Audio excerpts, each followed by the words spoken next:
kokį matom vaizdą, neskaitant, jeigu nebūtų senelės, yra reformeris. Taip, kuomet nuimam spyruokles visas, kad galėtumėm nustumti reformerio lovą iki pat galo ir užsidedam papildomą dalį, pirmiausia liečiam prie medinės dalies, tuomet yra daug lengviau sujungiam čia.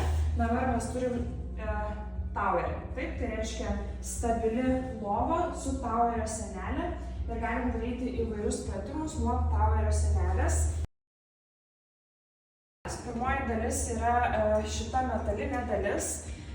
Mes ne visada ją tvirtinam, tačiau kartais dėl saugumo tam, kad ji nenukristų, šita grandinė yra tvirtinama skirtingam aukštui.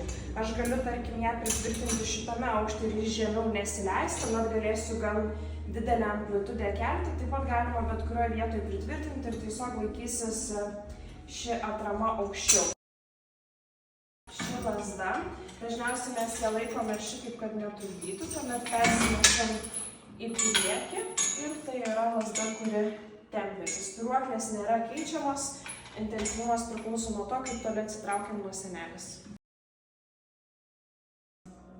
Dar viena reformerio dalis spyruoklės. Šiuo atveju čia matome su geltona spalva nuspalvintas spyruoklės. Jų aukštį galima keisti. Čia turim tokią rankenėlę, kurią reikia timptelti į save.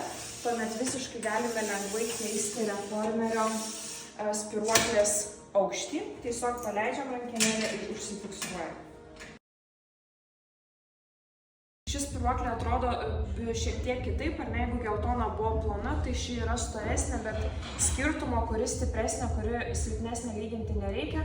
Mes dažniausiai ją tiesiog persegam kažkur į kitą vietą, pavyzdžiui čia arba kažkur bet kur žemiau.